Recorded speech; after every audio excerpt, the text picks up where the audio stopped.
June மாதம் 12ஆம் தேதி வியாழக்கிழமை 2 கொரிந்தியர் புத்தகம் 15 18 உள்ள இறைவசனம், 4வது அதிகாரம் 1 6 உள்ள வசனங்கள். அதில் மிகச் சிறப்பாக 16வது வசனம், ஆனால் ஆண்டவர் பால் திரும்பினால் அந்த திரை அகற்றப்படும்.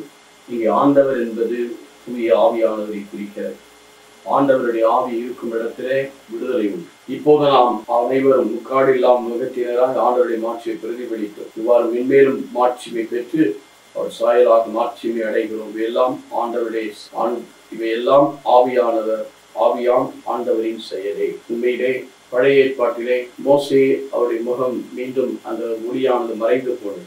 ஆனால் இப்பொழுது நாம் இப்படி இல்லை. லூக்கா 6:40 உள்ளத்தின் நிறைவு abundance of mouth speaks. வாய் பேசுவது போல ஆவியான நமக்குள் குடிகளும் நாம் விடுதலை பெறுகிறோம். இப்பொழுது நாம் முக்காடு இல்லாதவராய் ஆண்டவருடைய மாட்சிமையை நாம் பிரதிபலிக்கிறோம். மென்மேலும் அந்த மாட்சிமை பெற்று அவருடைய இமேஜ் பெற்று இவையெல்லாம் ஆண்டவருடைய செயல், ஆண்டவரின் ஆவியின் செயலை.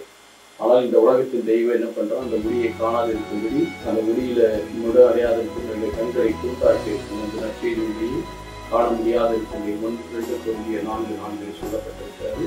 காணாது இருக்கும்படி நம்மை வழி நடத்துகிறார். இருப்பினும் கூட நாம் ஆண்டவரிடத்திலே திரும்பி செல்லும்போது, மனமாறி ஆண்டவருடைய வாக்கை நம்பிக்கை கொள்ளும்போது வாழ்வையும் ஆதரவையும் பெறுகிறோம்.